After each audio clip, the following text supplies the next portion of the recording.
soy Elis Cervellán. Y yo soy José Utreras, también conocido como Planeta Errante. Y les damos la bienvenida a Jugo de Ciencia, un podcast de dos astrónomos que hablan de cualquier cosa de ciencia. Y Elis, quería saber si tú alguna vez has visto el conejo en la luna.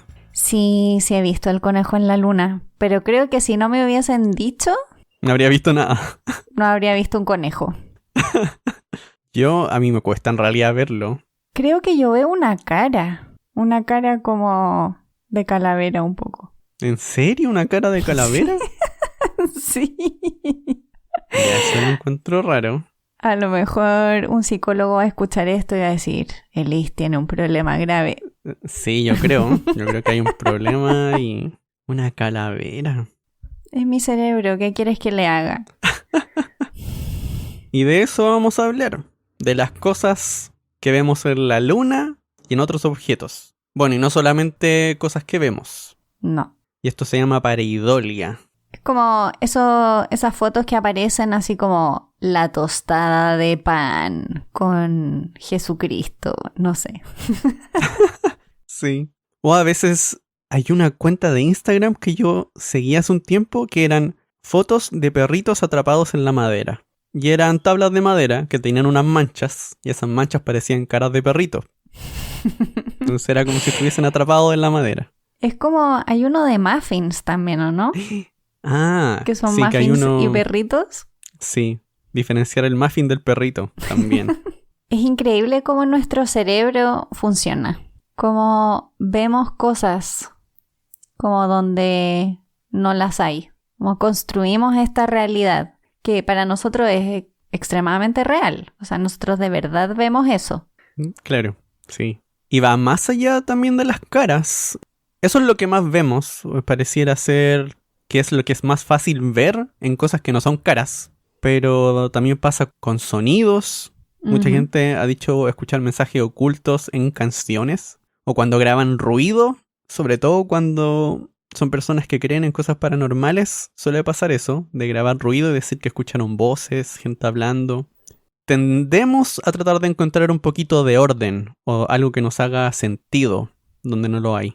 Claro, intentamos etiquetar todo con cosas que conocemos. Ya sean imágenes, sonidos. Probablemente también pasa con los otros sentidos, con tacto, seguramente. También debe suceder.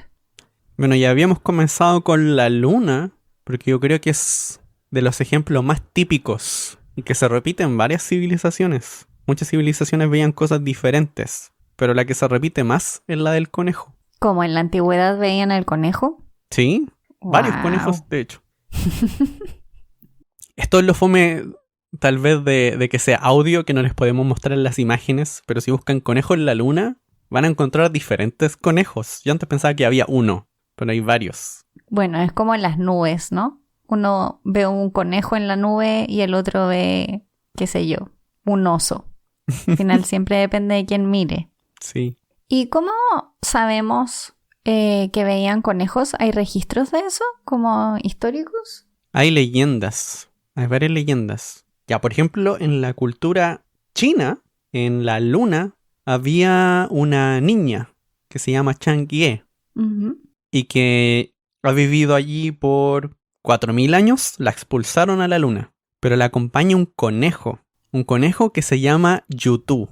Y no sé si alguien sigue la exploración espacial china. Las misiones que van a la luna se llaman Chang'e, igual que la niña que se ve en la luna, y los rovers se llaman Yutu, igual que el conejo que está en la luna. Así que usan parte de la leyenda para nombrar sus misiones a la luna. Eso lo encontré bonito. Ya, pero espérate, ¿por qué mandaron a la niña a la luna con su conejo? La mandaron castigada porque se robó una pastilla de inmortalidad. Y es inmortal, pero en la luna. Ay, pero debe estar aburrida. Sí, tal vez está aburrida. Suena que está aburrida. También hay una historia que unos 500 años atrás, cuando llegó la plaga a Beijing, el conejo bajó para salvar a la gente de la epidemia, de la plaga. ¿Y lo salvó? O sea, ¿funcionó Sí. que bajara? Claro, funcionó porque también tiene como este elixir de la vida que tenía Chang'e. Entonces mandó al conejito, el conejito salvó a la gente. Y aún así lo mandaron de vuelta a la luna. Gente más malagradecida.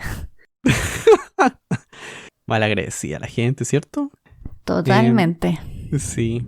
Y hay una historia en dos civilizaciones que se parece mucho. Que una es una historia de Japón y de los aztecas. Porque en ambas historias, alguien de la luna, como un dios de la luna, bueno, en el caso de los aztecas era Quetzalcóatl, pero que se hace pasar por una persona normal, o que se pone a pasear en la tierra. En el caso de Japón era un dios que se hacía pasar por una persona normal, por un mendigo, y que en algún momento quiere comer.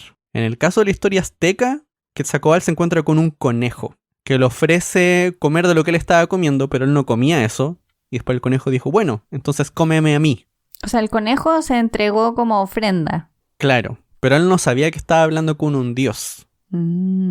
Esa es como la cosa, no es que lo haya hecho por miedo, sino que era como un acto de bondad pura. Y en el caso de Japón, había algo parecido, solo que habían otros animales como un zorro que le ofrecía un pescado a este dios. Había un mono que le ofreció fruta que sacó de un árbol, pero el conejo, que no tenía nada que ofrecerle, se tiró a una fogata para ofrecerse a sí mismo como comida. Y en ambos casos, estos dioses, antes de que eso llegara a pasar, lo salvaron y dejaron su imagen inmortalizada en la luna. O sea, la moraleja es sacrifícate, ¿no? Sacrifícate por los dioses. Yo creo que era el acto de bondad nomás. Y no sé si esto va a depender mucho de la generación, pero esta historia de Japón yo la había visto antes. No había visto la conexión con la luna, eso sí. Porque cuando chico yo vi Los Caballeros del Zodíaco, y ahí hablaban de esta leyenda. Solo que nunca hablaban de que después el conejo se iba a la luna a vivir con el dios. Los Caballeros del Zodíaco eran una súper buena serie. A mí me gustaba. ¿La viste entonces? Sí, pues. Que había una parte Claro que donde sí. uno de ellos se sacrificaba y nombraban esta historia. Ya, pero yo no me acuerdo tan bien como tú. Pero curioso encontré que el conejo apareciera en diferentes historias y que fuesen más o menos parecidas también, a pesar de la distancia entre una y otra. Sí, y eso quiere decir además que habían conejos en ambos lugares. También. ¿Y en qué otro astro hemos visto cosas raras? Hay uno que En hasta todos. el día de hoy sigue saliendo, pero hay uno que hasta el día de hoy sigue saliendo. Una y otra vez de repente salen las noticias. En Marte todo pasa. En Marte. En Todo Marte han visto pasando. de todo. Todo pasando en Marte. Bueno, ya hemos hablado de eso, que tiempo atrás habían visto canales y que pensaron que habían extraterrestres viviendo ahí. Pero una de las más... Ingenieros. Nada más y Ingenieros. nada menos que ingenieros. Sí. Pero la más famosa de todas, la pareidolia más famosa de Marte, es la cara en Marte. Sí, y es verdad que es una imagen que cuando uno la ve efectivamente ve una cara. Sí. Es que lo que me pasa con estas cosas es que efectivamente nosotros vemos caras como en todas partes. O sea, uno ve las montañas y son puras caras de perfil. Es como Sí. algo natural de nosotros. Entonces, lo que me llama la atención es que haya habido una foto donde se ve una cara y todo el mundo haya pensado, bueno, no todo el mundo, pero hayan habido personas que pensaron, es claramente una cara. No, po, obvio que no, si vemos cara en todas partes, tiene que ser otra cosa lo más probable. Sí. Pero basta ver que pasa lo mismo ahora, que hemos visto personas caminando en Marte, bichos en Marte, de Sí. todo, cuando en Sí, realidad es son verdad. rocas nomás. Ujú. Y en el caso de la cara en Marte, algunas personas se imaginaban algo como las esfinges de Egipto. Ya, pero imagínate el tamaño. Sí, po, es una montaña. Y a partir de esto trataban de decir que tal vez hubo una civilización hace mucho tiempo que se extinguió en Marte. Bueno, y de ahí que la cara en Marte ha salido en varias cosas. Salió en los expedientes X en algún momento. Bueno, es que es una buena excusa para muchas cosas. Sí, Bueno, y ya nosotros ya explicamos que la cara en Marte no era una cara, no, que después se tomaron fotografías con mejor resolución y no se veía absolutamente nada, una sombra nada más. sí, en un juego de luces y sombras que creaba la ilusión. A lo mejor también el tema es que somos demasiado optimistas o tenemos demasiadas ganas de encontrar ciertas cosas en ciertos lugares, entonces nos cuesta pensar en alternativas. Quizá también por ahí va. Puede ser, sí. Bueno, en todo caso, todo esto es completamente normal. Sí. Forma parte como de ser humano ver caras, reconocer caras. También, como decía José, también sonidos y otro tipo de cosas, pero caras en especial. Nuestro cerebro está entrenado, o al menos eso es lo que los investigadores dicen, para poder reconocer caras con facilidad y también poder reconocer qué es lo que esas caras implican, es decir, las emociones de la cara que estamos viendo. Si es que es una cara de enojo o es una cara de alegría, porque finalmente también es un método de autodefensa. Poder leer al otro. Totalmente.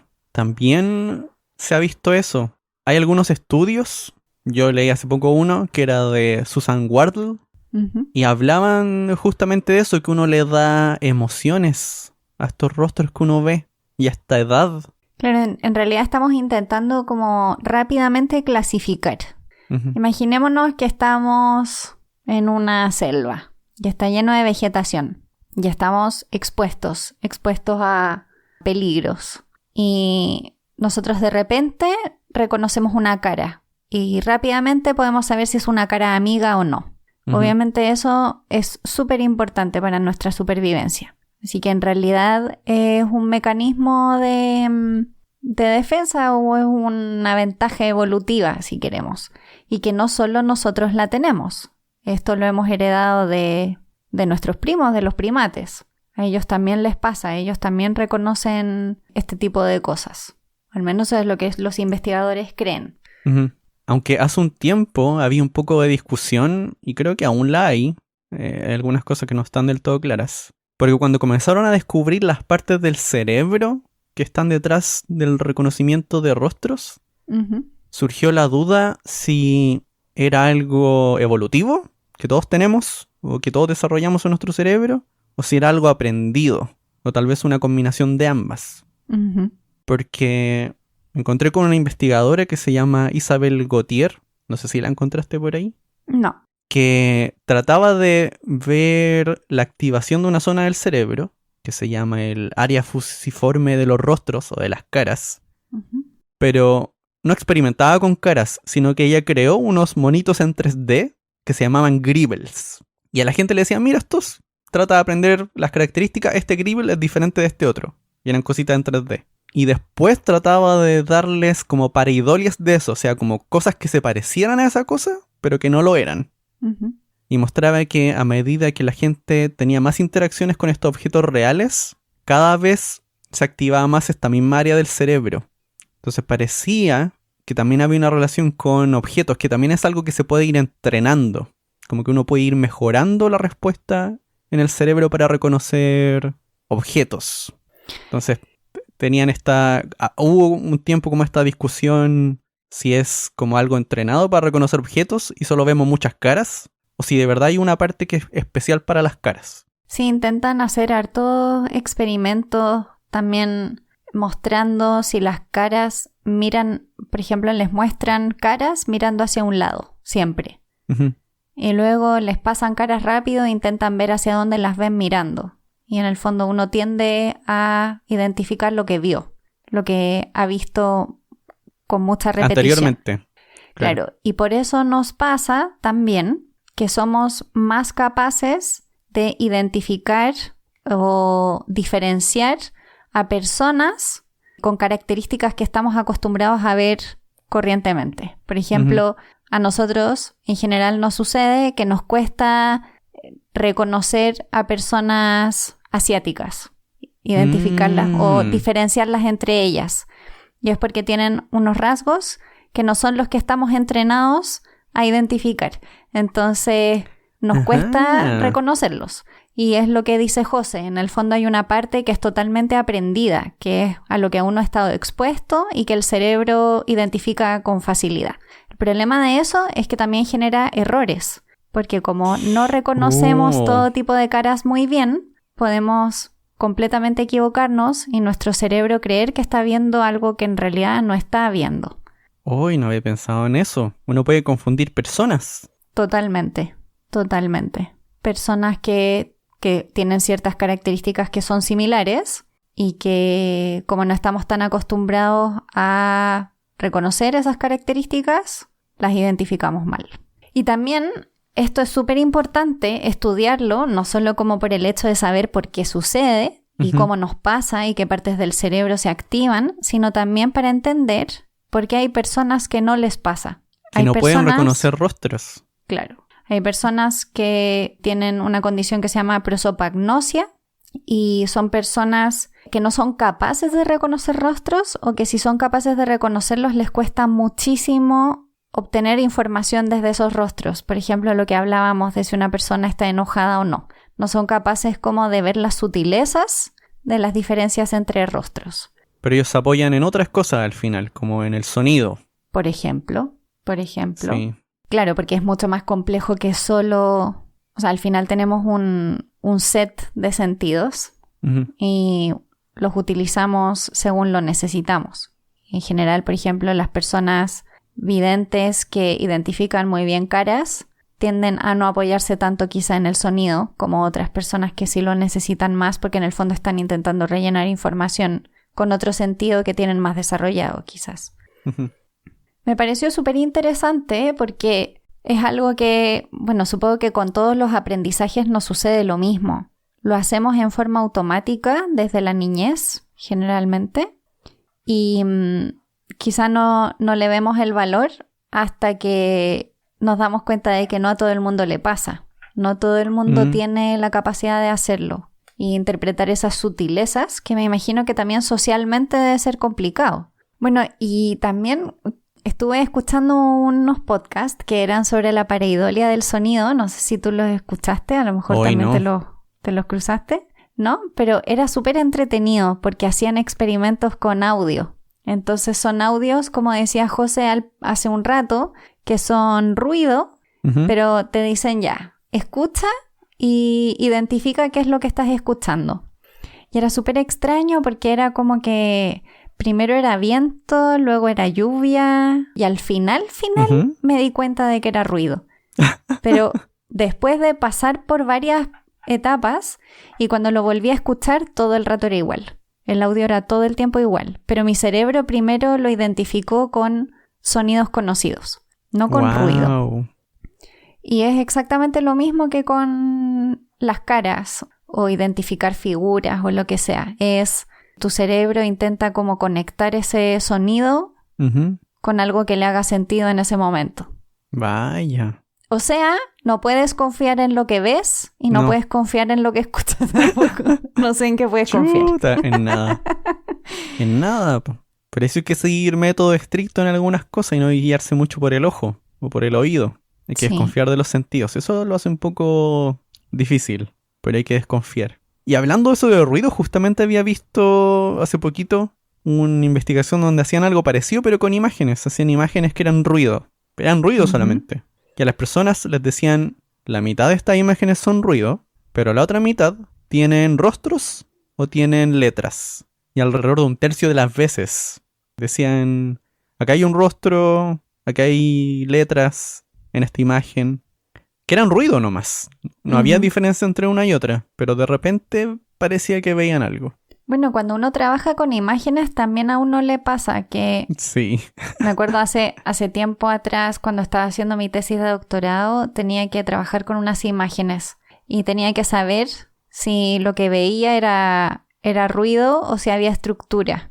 Y claro, cuando tú lo miras, puedes ver cualquiera de las dos cosas en realidad. Tiendes a ver estructura, aunque quizá no la haya, pero como que me acuerdo que yo dije, no, tengo que buscar una forma como matemática de estar segura de que es ruido. Y claro, y me decían como, ay, pero ¿para qué vas a hacer todo eso? Pero me hacía falta, como que sentía inseguridad de que de verdad estuviera bien. Sí. Hay que desconfiar.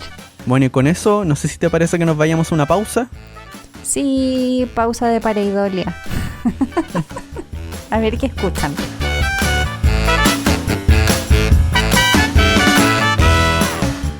¿Sabías que hasta junio del 2015 el planeta enano Plutón era solo una bola café? Gracias a las imágenes de New Horizons y a la pareidolia, ahora es un feliz planeta enano con un gran corazón.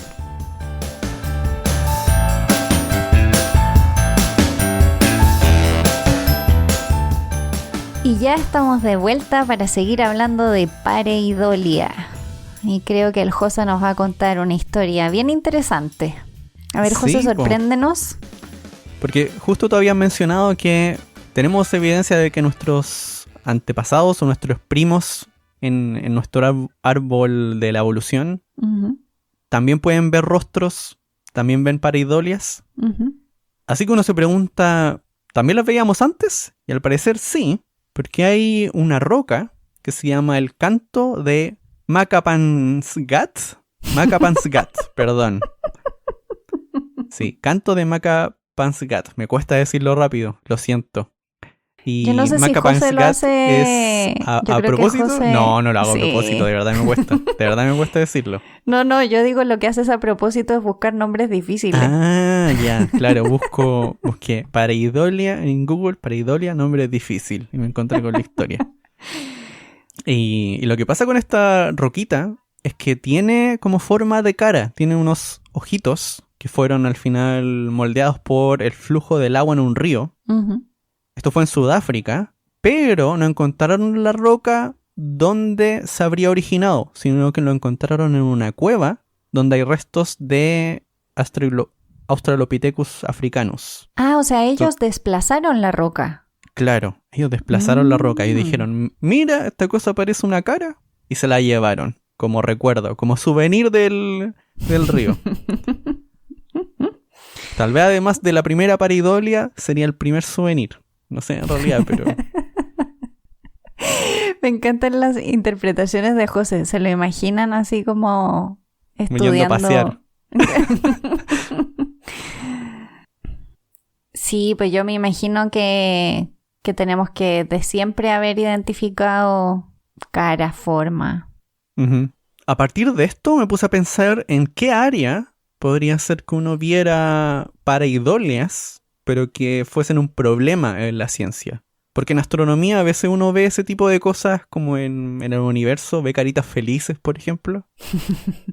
Pero ¿dónde podría ser un problema? Entre esas cosas me encontré con varios blogs de paleontólogos diciendo, a mí me pasa que gente llega o me llama y me dicen, podría ver esto, me encontré un fósil. Porque es una roca que tiene como forma, no sé, de hueso o de un diente. Y la van a ver y es una roca nomás que tiene justo esa forma. Una forma muy parecida. Y una de esas historias que encontré es de Lisa Buckley, que decía que en el 99 estaba en una tienda con sus papás, una tienda de antigüedades. Y los papás le dijeron a la dueña del local, nuestra hija es paleontóloga.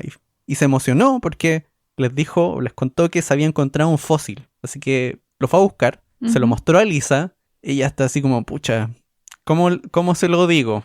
Y le dijo que era una roca. Le describió cuáles eran los minerales, pero que no era un fósil. Y también le explicó cómo de verdad se vería un fósil, cuál es la textura de los huesos fosilizados.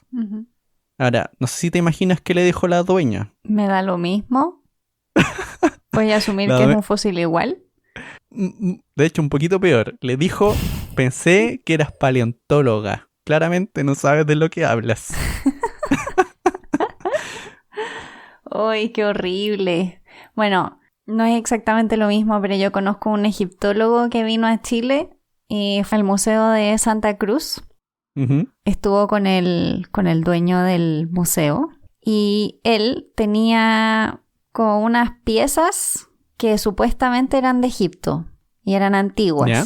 Y se las mostró al egiptólogo para que le dijera y le dijo que todas eran falsas.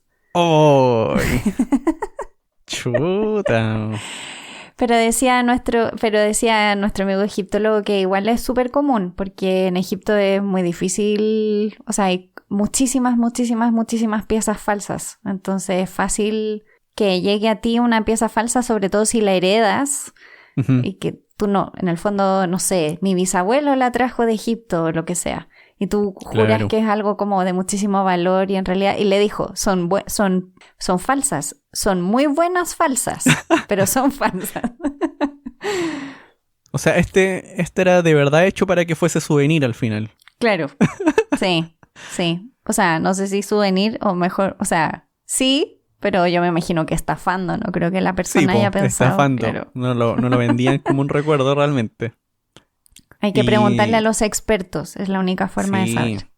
Y hay otra cosa con paleontología, que esta la encontré divertidísima, que es la historia de un investigador japonés llamado Chonosuke Okamura. ¿Ya? Porque él publicó como una serie de estudios propios que se llaman Reportes Originales del Laboratorio de Fósiles Okamura. Y fue lo que pasó. Él se encontró lo que él creía eran fósiles en piedra caliza, que tenían como 425 millones de años de antigüedad. Y según él, en esos fósiles habían figuras humanas, figuras de gorilas, de perros, dragones, dinosaurios, solo que eran roquitas, eran rocas pequeñas. Dragones. Sí. Por ejemplo, la figura humana que él decía ver en este fósil medía 3.5 milímetros. Pero, ¿qué pensó? ¿Que también había venido una máquina del futuro que achicaba todo o cómo? No, lo que él creía era que todo antes era más pequeño. Lilliput. Y que a medida que pasó el tiempo, crecimos. Todo. Pero todo era en miniatura en el pasado. Eso era lo que él, era lo que él pensaba. Ay, y pero por qué eso, ternura. sí, y por esos estudios se ganó un Ig Nobel. El Ig Nobel de Biodiversidad en 1996. Este era el tiempo cuando los Ig Nobel eran más como para un poco de burla. Sí, de burla. En el inicio. Sí, acuérdense que ahora ya cambiaron y son descubrimientos que, o sea, investigaciones que primero te hacen reír y después te hacen pensar.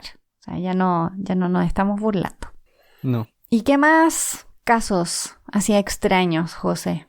Más que casos, algo que encontré interesante era que buscando esto de la pareidolia, encontré muchos trabajos de artistas que usaban la pareidolia. Como que me recuerda, mencionaste eso y me recordó, no sé si tiene que ver con lo que nos estás contando, pero me recordó como esas figuras que hay que las puedes girar y ves diferentes caras, como que están hechas para que reconozcas caras distintas. Cierto, sí. Hay unas que son eso, hay una que es muy famosa donde hay una chica viéndose en el espejo, pero de lejos se ve como una calavera. Que hay varias pinturas que tienen como dos figuras juntas a la vez. Sí. Pero también encontré a Leonardo da Vinci hablando un poco de las pareidolias sobre, no sé, que uno a veces viendo en algo que puede ser algo súper aleatorio, uno ve algo como un escenario o como un rostro o tal vez como un paisaje y uno se puede aprovechar de eso para después hacerlo real. O sea, es como el uso de la pareidolia pero como para la creación de la obra, no como para el efecto en la persona que después la va a ver.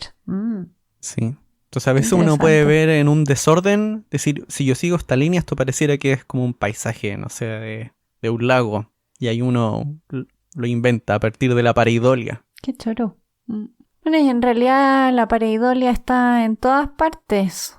Y sucede también a través de los mecanismos más extraños. Modernos y contemporáneos. Como la inteligencia artificial.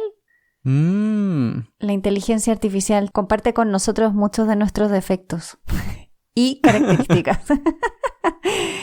Cómo se nota que la creamos nosotros mismos. Pero claro, es un poco diferente porque estamos hablando son algoritmos matemáticos, pero en realidad intentan imitar un poco como nuestra forma de etiquetar cosas, de identificar cosas. Y nosotros lo que hacemos es entrenar estos algoritmos. Entonces, volviendo a lo que hablábamos antes, por ejemplo, que se nos da mal diferenciar caras que tienen características que no son las que nosotros estamos acostumbrados a ver, a la inteligencia artificial le pasa lo mismo. Por ejemplo, si una inteligencia artificial ha sido entrenada con un montón de perritos, siempre va a tender a reconocer perritos en todo lo que le mostremos. Claro. Y todos van a ser perritos raros, pero al fin y al cabo perritos. Así que me pareció súper curioso. También hacen experimentos con lo mismo. Y había un experimento que le entregan una fotografía a un algoritmo y siempre lo termina convirtiendo en una cara. Como que lo fuerza a que termine siendo una cara, porque ese algoritmo fue entrenado con caras. Entonces da lo mismo lo que tú le entregues. Siempre va a buscar la forma de convertirlo en una cara. Que es un poco lo que hacemos nosotros. Es como nuestra pareidolia. Sí. También había visto uno donde hacían algo así y le entregaban fotos aleatorias para ver si reconocía caras. Y en varias de esas que no tenían caras, reconocía pareidolias que vemos nosotros, pero además reconocía algunas nuevas, que nosotros no las vemos en realidad. ¡Qué miedo! Que dibujaba ahí, aquí hay una cara, y estaba dibujada cuál era la cara. Y si uno lo veía decía, no la veo tan claro.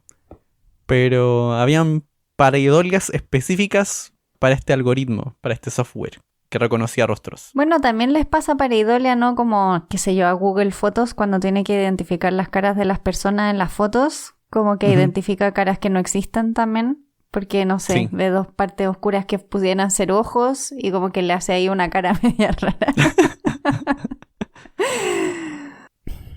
Sí, es curioso, pero claro, es el mismo problema. Es el problema de estás entrenado para reconocer algo y lo vas a reconocer. Vas a intentar forzar a identificar eso que estás acostumbrado a ver. Sí. Y hablando de eso, porque se me olvidó mencionarlo antes, al parecer cuando vemos rostros en las pareidolias, hay un sesgo a verlas más como rostros de hombres. ¿En serio? Ah, no sabía eso. Sí. En los experimentos que hicieron en un principio, que era gente adulta, la mitad del tiempo no podían decir si era femenino o masculino. Pero de los que sí podían decir, 4 veces más decían que eran rostros masculinos que rostros femeninos. 4 veces, así que una diferencia grande. Sí, es harto. Sí. Ay, qué curioso. ¿Y por qué será?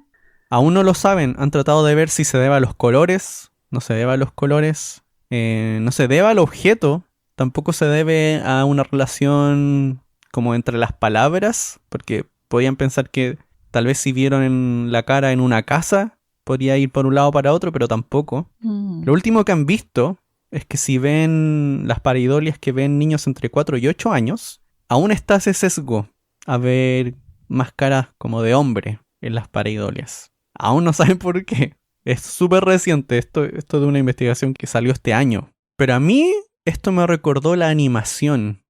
O también nosotros en particular. Porque no sé si tú te has dado cuenta, Elise, que si tú quieres dibujar un rostro de mujer, como que tienes que agregarle cosas para que quede claro que es una mujer. Claro, como las típicas cosas que identificamos, el pelo largo, o que a lo mejor tiene aros, o algo así. Claro, o las pestañas están marcadas. Sí, o los labios más rojos. Sí, como que necesitamos en los dibujos unas señales extra. Yo, no sé, yo pensaba, tal vez va por ahí por algo más cultural, que nosotros no hacemos nada con nuestro rostro. Amanecemos feos y seguimos feos durante el día. Más simple. Bueno, también es como lo que la sociedad espera de nosotros, ¿no? Volvemos a lo de siempre. Entonces tenía la duda si tal vez habrá ahí un efecto. Sí, puede ser. Puede ser que tengas razón. Bueno, vamos a tener que esperar a ver cómo siguen esos estudios. A ver qué nos dicen los investigadores e investigadoras. Bueno, una de las cosas que no es exactamente pareidolia en sí, en algunos casos sí, pero tiene que ver con nuestra memoria y cómo vemos las cosas, y que me parece muy fascinante, pero que tiene consecuencias en algunos países, es cómo vemos y cómo memorizamos las cosas que suceden en nuestro cerebro. ¿Por qué digo que tiene consecuencias? Porque sabemos que hay algunos países que en los juicios hay testigos. Se utilizan mucho los testigos visuales, personas que han visto o que han escuchado cosas para ayudar a un jurado a decidir si es que alguien es culpable o no. El problema es que por todas estas cosas que hemos mencionado con José, nuestro cerebro identifica caras donde no las hay, figuras donde no las hay, sonidos donde no los hay o los identifica diferentes. Y también, por ejemplo, nos cuesta reconocer ciertas diferencias faciales, por ejemplo, en personas. Entonces, si una persona, por ejemplo, vio que otra fue asaltada, ¿sí? Y vio una persona que salió corriendo.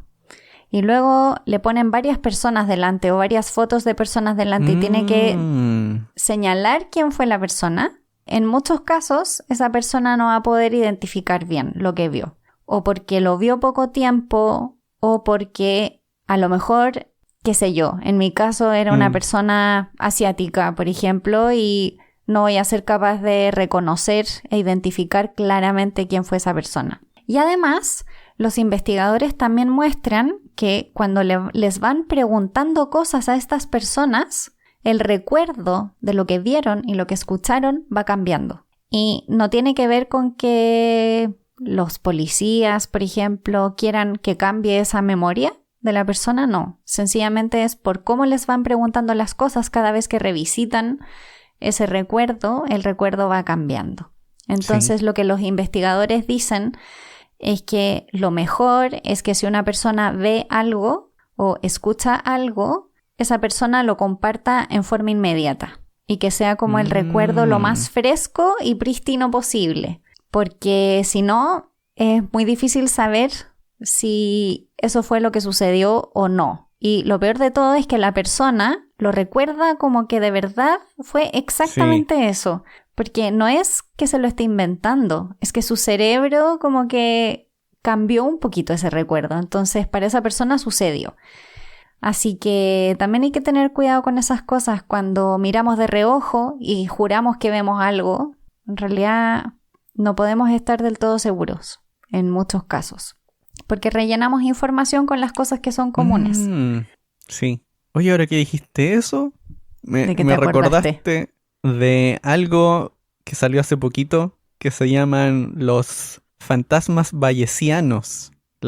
Muchas personas no van a tener idea por qué se llaman bayesianos, pero tiene que ver con tal vez tener un poquito de información previa o de esperar ver algo en alguna parte. No sé, si yo estoy en una pieza y yo espero ver a alguien sentado, porque usualmente alguien se sienta en un lugar, y tal vez yo miro de reojo, puede ser que yo vea a alguien ahí.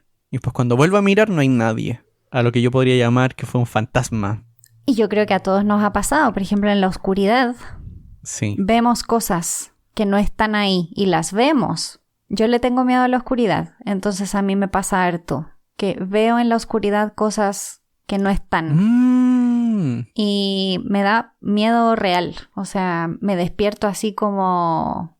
Oye, eso es terrible, agitada. porque justo estaba leyendo que mientras más creas que hay algo ahí, más fácil es verlo. Pasa con los sonidos, con los rostros. Por ejemplo, la gente que cree en las cosas paranormales ven mucho más pareidolias que el resto de las personas. Bueno, nuestros auditores van a aprender más cosas de nosotros, pero por ejemplo yo, si duermo sola, no duermo con la luz apagada, no puedo. Entonces, vivo con mi marido, entonces en general no hay problemas, pero sí me pasa que si escucho un ruido, enseguida abro los ojos y en la oscuridad siempre veo como personas. Qué miedo. Y me asusto, miro mejor, me doy cuenta de que no hay nada y es un ciclo, pero sí, es súper angustiante. Y yo sé que es mi cerebro, pero no hay nada mucho que uno pueda hacer, porque para uno en ese momento es súper real. ¡Ay, qué horrible! Ah, viste, ahora no son pesadillas, pero yo sí le tengo miedo, mucho miedo a eso. Al fin encontramos el miedo de la Liz. No eran los meteoritos ni los volcanes. No, es algo tan simple como la oscuridad. Yo lo último que quería contar era solamente algo para los fans de la astronomía y que quieren usar las pareidolias para algo, porque pasa mucho que uno puede encontrar cosas en el cielo que tienen forma de algo, alguna forma especial, y en un proyecto llamado Galaxy Zoo se aprovecharon de eso y lo que hicieron fue que la gente que clasificaba galaxias en este proyecto, además trataron de encontrar la galaxia que más se parecía a cada letra del alfabeto. Mucho ocio igual. Sí, entonces si ustedes buscan Galaxy Zoo como zoo, alfabeto, van a llegar a alguna página que les va a dejar escribir algo y después va a aparecer escrito con galaxias. Ay, qué yo creo que yo quiero hacer yo eso. creo que tenemos que compartir después en las redes juego de ciencia escrito con galaxias, con el link. Ay, sí, tenemos que hacer eso. Ahí vamos a poner el link también. Así que si escucharon este episodio, vayan a las redes sociales de Jugo de Ciencia, busquen por ahí Jugo de Ciencia escrito con galaxias y por ahí va a estar el link. Ay, qué entrete, yo también quiero verlo. Que ustedes no me ven, pero estoy googleando. Y también escriban su nombre con las galaxias y después nos etiquetan para que lo podamos ver. Ya, yo voy a hacerlo también para compartirlo. Me gustó el plan.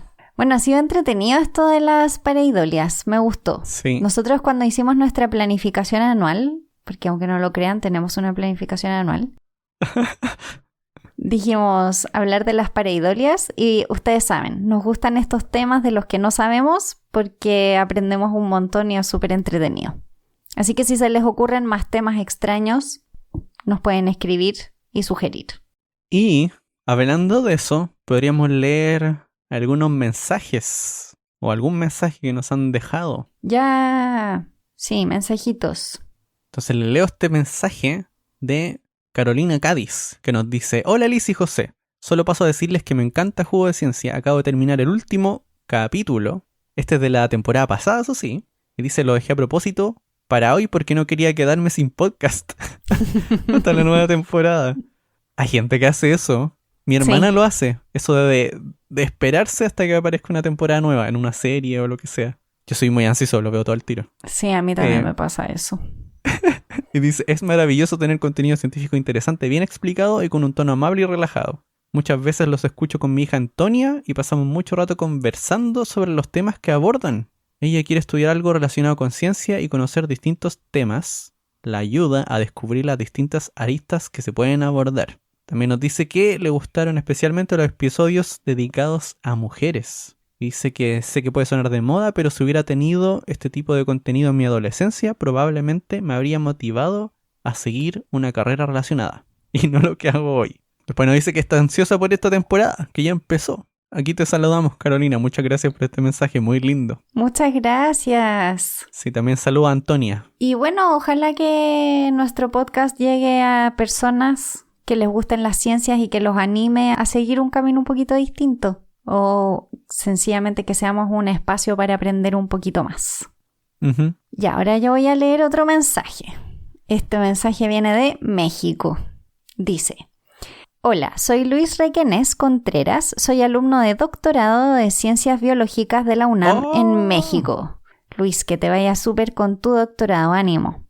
Sí. Les escribo para comentarles que soy gran admirador de su programa. En mi tiempo en el laboratorio siempre escucho sus podcasts, por lo que ya he escuchado cada uno al menos 2 veces. Y aunque no sé mucho de astronomía, me gusta aprender de otras ciencias. Wow, sí, 2 veces. 2 veces, wow. Yo pensaba que solamente nosotros escuchamos 2 veces para editar los episodios. Sí, nosotros nos escuchamos muchas veces a nosotros mismos. Solo para comentar que mis temas favoritos son descubrimientos accidentales y chascarros de la ciencia. Un tema que me llama la atención son los descubrimientos sobre moléculas que dan indicios sobre vida en otros planetas. Ese tema es muy interesante. Y nos manda un saludo desde México. Espero que este programa de divulgación dure mucho tiempo. Muchas gracias, Luis. Y nosotros también esperamos que dure mucho tiempo. Lo intentamos. Y qué bueno saber que te hacemos compañía en el laboratorio. Sí, muchas personas nos escriben que nos escuchan o en los trayectos de auto, moto, el laboratorio, como en esos momentos donde pueden escuchar con calma, en el fondo. Uh-huh. Muchas gracias por sus mensajes. Y con esos mensajes terminamos este episodio y les recordamos que nos pueden apoyar en Patreon, porque ahí nos pueden ayudar directamente a que nuestro podcast siga por más años, como pedía Luis, y sea cada vez mejor. Y para eso pueden ir a patreon.com/jugo de ciencia.